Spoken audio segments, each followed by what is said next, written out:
Neat ಪರೀಕ್ಷೆ ಪ್ರಶ್ನೆ ಪತ್ರಿಕೆಯ ಸೋರಿಕೆ ಖಂಡಿಸಿ ಛಾತ್ರೋನ್ಕಿ ಗುಂಜ್ ವಿದ್ಯಾರ್ಥಿಗಳ ಕೂತು ಶೀರ್ಷಿಕೆಯಡಿ ಎಐಸಿಸಿ ನಾಯಕ ರಾಹುಲ್ ಗಾಂಧಿ ನೇತೃತ್ವದಲ್ಲಿ 3 ಬೇಡಿಕೆಗಳ ಈಡೇರಿಕೆಗಾಗಿ ದೇಶಾದ್ಯಂತ ಹೋರಾಟ ಹಮ್ಮಿಕೊಳ್ಳಲಾಗಿದೆ ಎಂದು ಜಿಲ್ಲಾ ಕಾಂಗ್ರೆಸ್ ಕಾರ್ಯಾಧ್ಯಕ್ಷ ಎಂಎಸ್ ಚಿದಂಬರ್ ತಿಳಿಸಿದರು.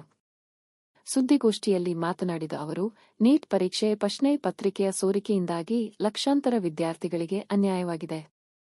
ಕೇಂದ್ರ ಸರ್ಕಾರದ ವೈಫಲ್ಯದ ವಿರುದ್ಧ ರಾಹುಲ್ ಗಾಂಧಿ ನೇತೃತ್ವದಲ್ಲಿ ನ್ಯಾಷನಲ್ ಸ್ಟೂಡೆಂಟ್ಸ್ ಯೂನಿಯನ್ ಆಫ್ ಇಂಡಿಯಾದಿಂದ ಎನ್ಎಸ್ಯುಐ ಜೂನ್ 25 ರಿಂದ ದೇಶದ 28 ರಾಜ್ಯಗಳಲ್ಲಿ 40 ದಿನಗಳ ನಿರಂತರ ಹೋರಾಟಗಳು ನಡೆಯಲಿವೆ ಎಂದು ಹೇಳಿದರು.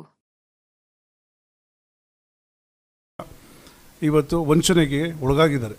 ತಮಗೆಲ್ಲ ಗೊತ್ತು, ಇವತ್ತು ಎಷ್ಟು ಶಿಕ್ಷಣ ಎಷ್ಟು ಭಾರ ಆಗಿದೆ, ಎಷ್ಟು ಅದಕ್ಕೆ ಹಣ ಖರ್ಚಾಗ್ತದೆ, ಎಷ್ಟು ಪೋಷಕರು ಅದನ್ನು ಓದಿಸ್ಬೇಕಾದ್ರೆ ಶ್ರೀಮಂತರು ಇದ್ದಾರೆ, ಬಡ ಪೋಷಕರು ಇದ್ದಾರೆ.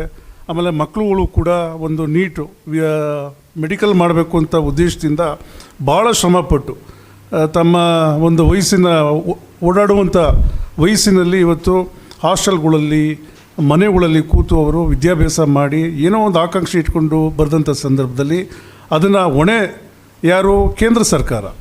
ಈ ನೀಟ್ ಪರೀಕ್ಷೆನ ಮಾಡಿರೋರು ಯಾರು? ಕೇಂದ್ರ ಸರ್ಕಾರ. ಕೇಂದ್ರ ಸರ್ಕಾರದಿಂದ ಇವತ್ತು ಏನು NTA ಏನು ಪ್ರಶ್ನೆ ಪತ್ರಿಕಾ ಪ್ರಾಧಿಕಾರ ಮಾಡಿದರೆ ಅದರಿಂದನೇ ಇವತ್ತು ಸೋರಿಕೆಯಾಗಿದೆ. ಇದೇ ರೀತಿಯಲ್ಲಿ 23ನೇ ಇಸ್ವಿಲೂ ಕೂಡ ಸೋರಿಕೆಯಾಗಿತ್ತು. ಹಾಗಾಗಿನೇ ಅದನ್ನು ಖಂಡಿಸಿ ಇವತ್ತು ಲಕ್ಷಾಂತರ ವಿದ್ಯಾರ್ಥಿಗಳಿಗೆ ಅನ್ಯಾಯ ಆಗಿದೆ. ಹಾಗಾಗಿ ನಮ್ಮ ಒತ್ತಾಯ, ಆಮೇಲೆ ನಮ್ಮ AICCಯಿಂದನೂ ಕೂಡ ಆಲ್ ಇಂಡಿಯಾ ಕಾಂಗ್ರೆಸ್ ವತಿಯಿಂದ ನಮ್ಮ ಲೋಕಸಭೆಯ ವಿರೋಧ ಪಕ್ಷದ ನಾಯಕರಾದ ರಾಹುಲ್ ಗಾಂಧಿಯವರು ನಿನ್ನೆಯಿಂದ ಛಾತ್ರೋನ್ಕ ಗೂಂಜ್ ಅಂದರೆ ವಿದ್ಯಾರ್ಥಿಯ ಕೂಗು ಅಂತ ಒಂದು ಶೀರ್ಷಿಕೆ ಅಡಿಯಲ್ಲಿ 40 ದಿನಗಳ ಕಾಲ ಹೋರಾಟನ 28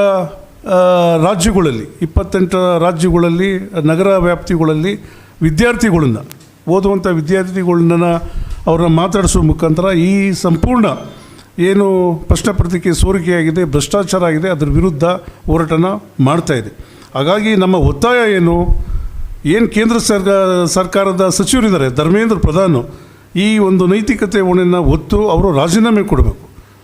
ಇವತ್ತು ಇಷ್ಟು ದಿನಗಳಾದರೂ ಕೂಡ ಈಗ ಹಿಂದೆ ನಾವೆಲ್ಲ ನೋಡಿದ್ದೀವಿ, ಎಷ್ಟೋ ರಾಜ್ಯದಲ್ಲಾಗ್ಬೋದು ಕೇಂದ್ರದಲ್ಲಾಗ್ಬೋದು ಅವರ ಇಲಾಖೆಗಳಲ್ಲಿ ಇಂಥ ನಡೆದಂಥ ಸಂದರ್ಭದಲ್ಲಿ ಅವರು ವೈಯಕ್ತಿಕ ರಾಜೀನಾಮೆನ ಕೊಟ್ಟಿದ್ದ ನೈತಿಕತೆ. ಇವತ್ತು ಬಂಡ ಕೇಂದ್ರ ಸರ್ಕಾರ, ಬಂಡ ಮಂತ್ರಿಗಳು ಇವತ್ತು ರಾಜೀನಾಮೆ ಕೊಡದೆ ಇದ್ದಾರೆ. ಹಾಗಾಗಿ ನಮ್ಮ ಒತ್ತಾಯ ಧರ್ಮೇಂದ್ರ ಪ್ರಧಾನ್ ಅವರು ರಾಜೀನಾಮೆ ಕೊಡಬೇಕು.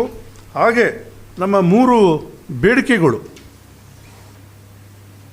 ಶಿಕ್ಷಣ ಸಚಿವರು ರಾಜೀನಾಮೆ ನೀಡಬೇಕು, ಪೇಪರ್ ಲೀಕ್ ಮಾಫಿಯಾ ವೆಂಡರ್ಗಳು, ಅಧಿಕಾರಿಗಳು ಮತ್ತು ರಾಜಕೀಯ ರಕ್ಷಣೆ ಜಾಲಗಳೊಂದಿಗೆ ಅವರಿಗೆ ಇರುವ ಸಂಪರ್ಕದ ಬಗ್ಗೆ ತನಿಖೆ ಆಗಬೇಕು, ಪರೀಕ್ಷಾ ವ್ಯವಸ್ಥೆಯನ್ನು ಸಂಪೂರ್ಣವಾಗಿ ಸುಧಾರಿಸಬೇಕು, ಪೇಪರ್ ಸೆಟ್ಟಿಂಗ್, ಪ್ರಿಂಟಿಂಗ್, ಸಾರಿಗೆ ಪರೀಕ್ಷಾ ಕೇಂದ್ರಗಳು, ಜುಡಿಷಿಯಲ್ ವ್ಯವಸ್ಥೆಗಳು ಮತ್ತು ವೆಂಡರ್ ಒಪ್ಪಂದಗಳು ಆಡಿಟ್ ತಪಾಸಣೆ ಮಾಡಬೇಕು. ಇನ್ನು ಮುಂದೆ ಯಾವುದೇ ಪೇಪರ್ ಲೀಕ್ ಆಗಬಾರದು.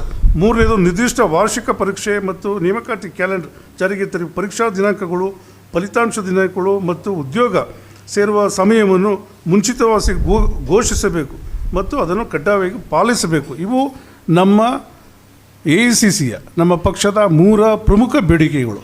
ಇದನ್ನು ಮಾಡಬೇಕು ಕೇಂದ್ರ ಸರ್ಕಾರ ಅಂತ ಈ ಸಂದರ್ಭದಲ್ಲಿ ನಾನು ಹೇಳ್ತಾ, ಮುಂದಿನ ಇವತ್ತು ಸಾಂಕೇತಿಕವಾಗಿ ಪಕ್ಷದ ವತಿಯಿಂದ ನಾವು ಒಂದು ಪತ್ರಿಕಾಗೋಷ್ಠಿನ ಇದನ್ನು ಒಂದು ಅರಿವು ಮೂಡಿಸೋಕ್ಕೆ, ಜನಸಾಮಾನ್ಯರಿಗೆ, ವಿದ್ಯಾರ್ಥಿಗಳಿಗೆ ಒಂದು ಅರಿವು ಮೂಡಿಸೋಕ್ಕೋಸ್ಕರ ಇವತ್ತು ಒಂದು ಪತ್ರಿಕಾಗೋಷ್ಠಿನ ಸಾಂಕೇತಿಕವಾಗಿ ಮಾಡ್ತಾಯಿದ್ವಿ.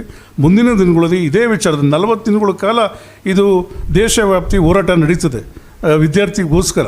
ಹಾಗಾಗಿ ನಮ್ಮ ಜಿಲ್ಲೆಯಲ್ಲೂ ಕೂಡ ನಾವು ಇದರದ ವಿದ್ಯಾರ್ಥಿಯ ಉಳಿವಿಗೋಸ್ಕರ ಈ ಏನು ಭ್ರಷ್ಟಾಚಾರ ಏನು ಇವತ್ತು ಇದರಲ್ಲಿ ಎಜುಕೇಷನ್ ಡಿಪಾರ್ಟ್ಮೆಂಟ್ ಅದನ್ನು ಹೋಗಬೇಕು ಅನ್ನೋ ದೃಷ್ಟಿಯಲ್ಲಿ ನಾವು ಪ್ರತಿಭಟನೆಯೂ ಕೂಡ ದೊಡ್ಡ ಮಟ್ಟದಲ್ಲಿ ಸಾವಿರಾರು ವಿದ್ಯಾರ್ಥಿಗಳನ್ನ ಸೇರಿಸ್ಕೊಂಡು ನಾವು ಪ್ರತಿಭಟನೆ ಮಾಡ್ತೀವಿ ಅಂತ ಈ ಸಂದರ್ಭದಲ್ಲಿ ಹೇಳ್ತಾ, ನಮ್ಮ ಈ ಪ್ರಮುಖ 3 ಬೇಡಿಕೆಗಳನ್ನ ತಾವು ಪ್ರಚಾರ ಮಾಡೋ ಮುಖಾಂತರ, ತಮ್ಮ ಪತ್ರಿಕೆಯಲ್ಲಿ ಹಾಕೋ ಮುಖಾಂತರ ಕೇಂದ್ರ ಸರ್ಕಾರದ ಗಮನ ಸೆಳೆಯಬೇಕು ಅಂತ ಈ ಸಂದರ್ಭದಲ್ಲಿ ನಾನು ತಮ್ಮಲ್ಲಿ ಮನವಿ ಮಾಡ್ಕೋತೀನಿ.